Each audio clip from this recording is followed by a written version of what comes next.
part 8? Seriously? Seriously, we're on part 8. And I think it's going to go beyond this to 9 and 10 at this rate, because I got a lot more to talk about. Alright, I was talking about Fear Factor, the house at Halloween Horror Nights, Islands of Fear in 2002. Right. So in the house, you're supposed to have stuff that's supposed to scare you, appeals to your phobia. You have lizards and snakes and spiders and slimy shit. Really, you know, it depends on what actually scares you, because if that doesn't scare you, then, you know, it's tight, you know, walk through one of those little things, the cushiony wall things, that, so it feels like you're claustrophobic when you go through, you know, darker than other rooms because you're scared of the dark, although it really wasn't never pitch black. The one thing that was cool in this was that it was the return of the rat lady inside a house, which hadn't been for a while.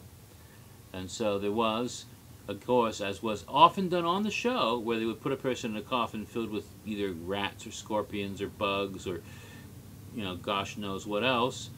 Here was the rat lady lying in her coffin with the rats running all around her, which would reproduce something that you would see on the actual Fear Factor show. But of course the rat lady had been at Universal every single Halloween Horror Night since 1991, either in the street or in a house, and this was a return to a house for her, so we didn't have her out on the street at Islands of Adventure that year. We would the next year. Alrighty then. So, the last and probably the best house of that year was located technically at Universal Studios Florida rather than at Islands of Adventure. But on your map, it was located in that Booville area, which had nothing going on except the entrance to a haunted house called the Scream House. The Icon House, the house of the caretaker Albert Kane. And when you went through that entranceway, which is located way off in the corner past Cat in the Hat and behind the One Fish, Two Fish, it would take you off down a long path that would take you to the soundstage area. So you actually had left Islands of Adventure, crossed over into Universal Studios Florida on the back other side of the sound stages, and there you would go through and enter Soundstage 20, a soundstage that hasn't been used recently for haunted houses. And in there was Dr. Kane's Scream House. Now, those of you who didn't attend Islands of Adventure, Islands of Fear back in 2002, but did attend 2006 and went to the Scream House Revisited, might assume that this was a stately old mansion where Albert Kane's evil work was carried out with his minions, but you'd be wrong. Originally, this was not designed for that character. I mentioned, you know, House of Insane Maniacs, or whatever it was called. And so this was a ramshackle house, more working class house, much smaller. Didn't have that stateliness about it. It didn't have the stained glass windows and stuff. It was an older, you know, smaller house, and you went through a lot of different rooms that you would find in someone's actual house, like the kitchen and others, filled with, you know, a kitchen filled with all kinds of gross stuff, you know, obvious signs of cannibalism. In some ways, it kind of might remind you of the Hewitt house from the Texas Chainsaw Massacre a couple years later, and you have these kind of crazed characters doing wild things running around inside there that are like these insane maniacs. But then you'd come to the caretaker himself, who would appear at the beginning and at the end, primarily, with a really nifty mirror scare effect that they had worked. So you think they've done that many times, and they've done it recently in The Orphanage, where you see the character, but it's just the reflection. They're actually right behind you, and so they have Albert Kane there. And on one occasion, when I first went in, I don't know if this character knew me. It might have been somebody that worked at Disney, at the Adventurers Club, working there as well. because that has occasionally occurred. But the guy looked right at me as if he knew me and said, "Your time has come." And it could just be he was just doing that to anybody, but somehow I got the impression this is someone who knows who I am. I know this guy from somewhere. Or maybe I was just, from my Jack experience a couple years before, I was oversensitive to that at that time. But that house was quite effective. It was probably the best house of the year. And they put Albert Kane into it and turned it into his Scream house. But I just wanted to point it out that it was a different house than the Scream houses that came in later years. Quite different from the one that you might be familiar with, and if you got the paper model that they had online that you could build, that's the new Scream house from recent years. And at that time, I also want to point out, there was no indication, inclination, or anything about Albert Kane being Cindy's father, or any mention of Cindy anywhere in the... What happened? It froze up. Why are you froze up? Don't froze up.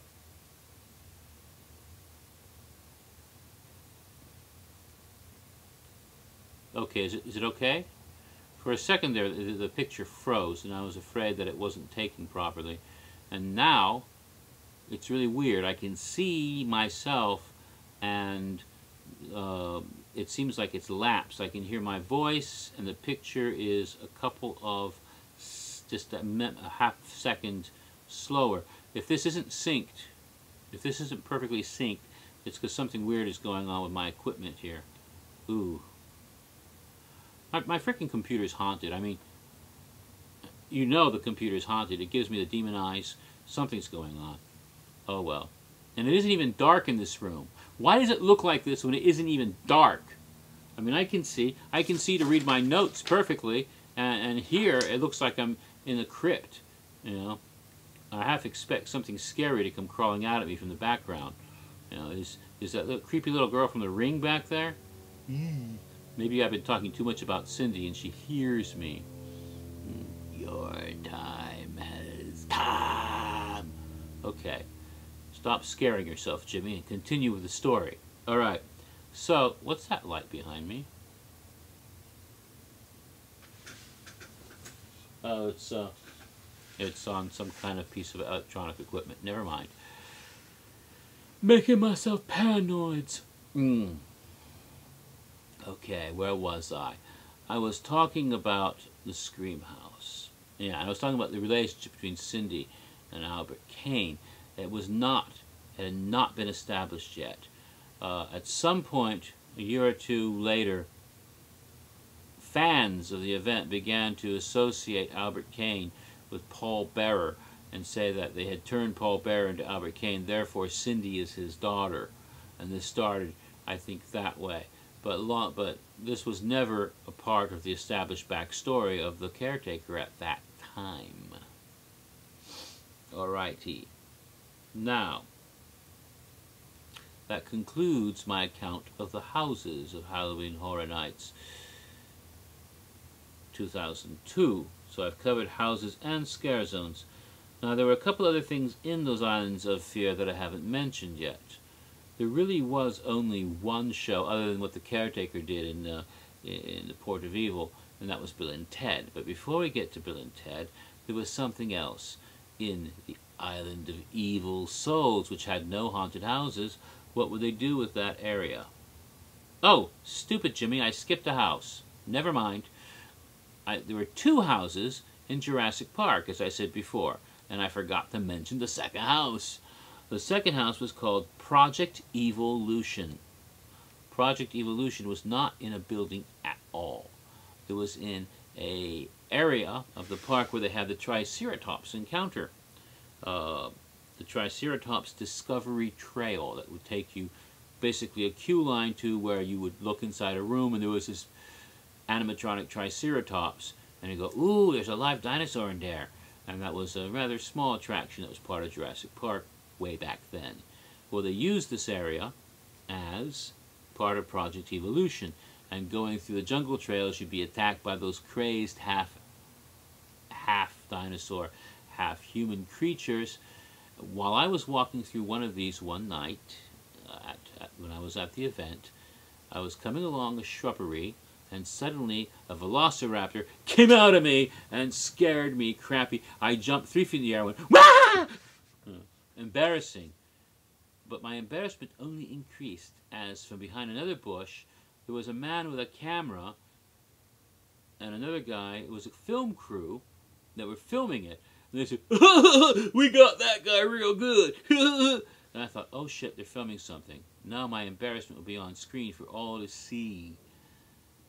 A documentary was being filmed that year called The Art of the Scare, which showed on Discovery Channel. However, to my great relief, my own embarrassing moment of screaming like a little girl was not used in the final cut. At least I haven't seen it yet. However, I now kind of wish it did, because you could see me when I was thin and good looking.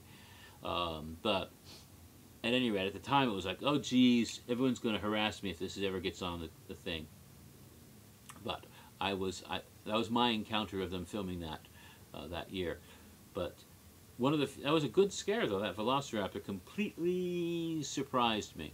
But going through the trail, and there would be these things, you would then go into the structures, the few structures that existed, and in there you would see like the laboratory, the field laboratory for the doctor that, of course, was now torn to pieces. The doctor himself was hanging from the ceiling, and I think this was the first use of that hanging man animatronic. Was kicking its feet. It was like, because he was being hung to death above you, and those half-human dinosaur beasts were lurching and everything else. It was quite ferocious.